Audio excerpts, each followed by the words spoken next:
You know the story is going sideways when your Sunday morning coffee is interrupted by shrill banging on your front door. I opened it to see Karen. Yes, actual name, HOA president, self-proclaimed neighborhood enforcer, and apparently now an expert in real estate law. She had her usual clipboard in hand and her lips puckered tighter than a jar lid. "I need to talk to you about the driveway," she said without so much as a good morning. I blinked. "What about it?" Karen swept her arm dramatically toward the gleaming red diamond-patterned concrete slab that led to my garage. I'd spent 3 weekends pouring, sealing, and perfecting that custom design with my cousin who does high-end concrete work. It was a thing of beauty, and she knew it. "That driveway," she sniffed, "extends into community property, which means it's technically not yours. I'm informing you that the HOA has voted to reclaim it." I nearly choked. "Reclaim it? Karen, I poured and paid for every inch of that." "You're out of your mind. It's in violation of uniform aesthetics," she droned, flipping through papers like she was auditioning for a courtroom drama. "And more importantly, it crosses the 10-foot easement line, which means it partially belongs to the HOA. I've filed an official claim. You'll receive a notice this week." Now, I'm not usually a confrontational guy, but this was war. "Funny," I said, stepping onto the driveway. "Because I checked the property lines before I poured it. City records back me up. You want to try claiming it? Be my guest, but if you set 1 foot on it, Karen, I'll have you trespassed." Karen's nostrils flared. "You're being unreasonable. This isn't personal. I'm just enforcing the rules." "Right. Rules you rewrite whenever it suits you. Like when you painted your pool fence electric blue without approval." She flushed. "That was temporary. And approved retroactively. Aha. Try getting my driveway retroactively approved." Then Karen turned on her heel and stomped off, heels clicking on the very driveway she just tried to seize. But I wasn't done, because behind her pristine, hedge-lined backyard sat the community pool, accessible only through a gate in her fence. A fence that happened to sit partially on my property, thanks to a quirky old easement agreement. I'd always let it go. Until now. If she wanted to play games with property lines, I had a move of my own. I spent the next 2 days digging through my filing cabinet until I found it, an old easement agreement from 1998, signed by the previous owners of both my house and Karen's. It clearly stated that a portion of the fence along the west side of her yard, where the only gate to the community pool sat, rested about 3 feet onto my land. And the key part, the easement was revocable by the current landowner. Me. See, Karen's house backed up to the HOA pool, but the fence and gate were her own personal access, something she'd never disclosed to the board. Everyone else had to walk around the block to get to the pool entrance. But not Karen. She'd built a private shortcut decades ago and kept it hush-hush. I never cared. Until now. With document in hand, I strolled to City Hall and got the easement officially revoked. Took 20 minutes and a signature. That night, while Karen was out at her Wednesday wine and whining club with the other HOA queens, I rolled up my sleeves and got to work.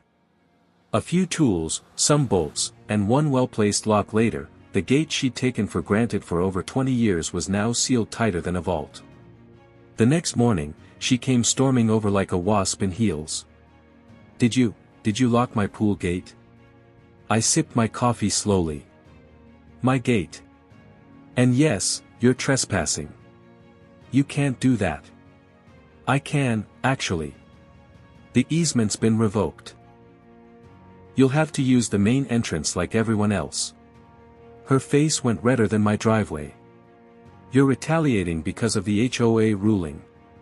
"Oh, you mean the one about my driveway that hasn't gone through legal review and likely won't stand up in court?"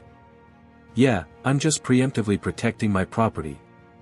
She screeched. "This is harassment. I'm calling the board." "Go for it," I said. "And while you're at it, tell them about your private pool gate." I'm sure the rest of the neighbors will be thrilled to learn you've had VIP access for years.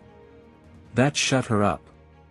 Karen stomped away, but not before snapping a dozen photos of her own fence like it would somehow prove I was the criminal. By the weekend, the board had received several complaints, not about me, but about Karen. Neighbors started asking why she had secret access and how that aligned with the HOA's fair and equal access policy. Suddenly, her tone changed. She showed up with a peace offering of lemon bars and a fake smile. "Let's talk about a compromise," she said. I smiled back, taking the plate. "Sure, let's." But I wasn't done yet, because she still hadn't withdrawn that bogus claim on my driveway. By Monday morning, Karen was in full damage control. The neighborhood group chat, previously her digital throne, had turned against her. Screenshots of my locked gate, pictures of the revoked easement, and whispers about favoritism spread like wildfire. HOA politics aren't fast-moving, but once the gossip starts, it burns fast and deep. Still, Karen being Karen, she didn't back off. Not even close. Instead, she doubled down. That afternoon, a notice appeared taped to my front door, courtesy of the HOA Compliance Committee, which just happened to include her 2 wine club friends. The letter cited me for unauthorized landscaping materials, referencing the red diamond concrete driveway I had installed. Never mind that I had submitted plans months ago and received a stamped acknowledgement from the HOA's secretary before Karen became president. I scanned the letter, then laughed. She was pulling paperwork out of thin air now. But the final straw wasn't the bogus notice. It was what she did next. I caught her on camera spraying orange chalk paint on my driveway, trying to mark community property boundaries, she claimed. I reviewed the footage twice to make sure I wasn't hallucinating. There she was, oversized sun hat and all, practically vandalizing my custom concrete. I printed stills from the footage, then marched straight to the next HOA meeting. The room fell silent when I walked in.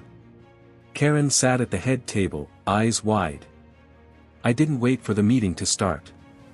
I walked up, dropped the photo evidence on the table, and calmly said, "Unless you want to explain to everyone why the HOA president was defacing my private property with spray paint, I'd suggest you drop the driveway claim." Gasps echoed across the room. Karen tried to sputter something about survey discrepancies, but it was over. The treasurer, a retired civil engineer, took one look at the photos and said, "That's not boundary work. That's a lawsuit waiting to happen." And suddenly, Karen wasn't so smug. The board tabled the complaint about my driveway and announced they'd launch a third-party review, which was basically code for, "We're done with this nonsense, but we'll act like we're still checking." I left the meeting with a spring in my step. Karen, on the other hand, looked like she'd swallowed a lemon. But just as I thought things might cool down, I received an email the next morning from Karen. Subject, urgent request, gate access reconsideration. She wanted to reopen dialogue about restoring access to the pool gate in the spirit of neighborhood harmony. I almost spit out my coffee, but hey, if she wanted harmony, I had an idea, one that involved making her work for it. I didn't respond to Karen's email right away. Letting her sweat was part of the fun. 2 days passed before she showed up again, this time in person.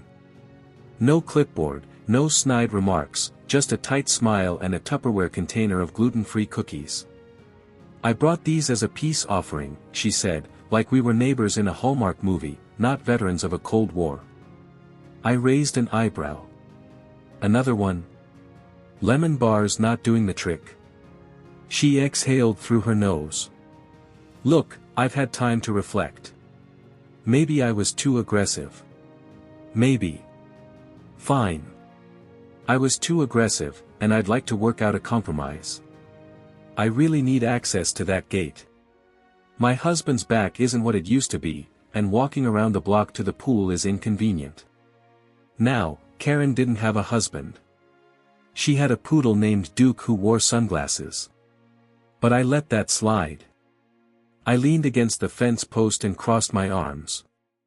I might be open to reopening the gate, but I'll need something in writing. Movement. Karen's eyes narrowed. What kind of something? A signed and notarized document from the HOA permanently withdrawing any current or future claims on my driveway, decorative or otherwise. I also want an official statement at the next board meeting that the driveway is approved and not in violation of any HOA guidelines. Karen bristled. That's a lot. I shrugged. So is trespassing and vandalizing private property. She looked at the lock on the gate like it had personally betrayed her. And, I added, you're going to recuse yourself from any decisions involving my property moving forward. That's not how HOAs work. It is now. There was a long pause. You could almost hear her ego cracking like cheap tile. I'll take it to the board, she finally muttered. Make sure you do, I said, giving the gate a firm pat, or that lock staying right where it is. To her credit, she followed through. At the next meeting, Karen, gritting her teeth the entire time, read aloud the motion to withdraw all complaints regarding my driveway. She even had it notarized. The room clapped. I almost felt bad. Almost. Afterward, she tried to act like it was all her idea. Sometimes being a leader means knowing when to compromise, she said with a strained smile. I smiled back. Sure does. And sometimes it means not overstepping into someone else's concrete. That night, I unlocked the gate quietly.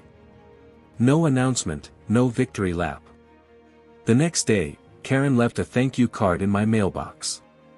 Inside was a handwritten message, let's call it even. I chuckled. Because in this neighborhood chess game, she just learned the most important rule: don't pick a fight with someone who knows the property lines better than you do.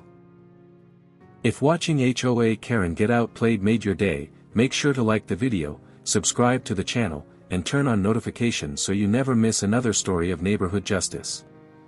Got your own HOA horror story or petty revenge win? Drop it in the comments. We'd love to hear how you handled it.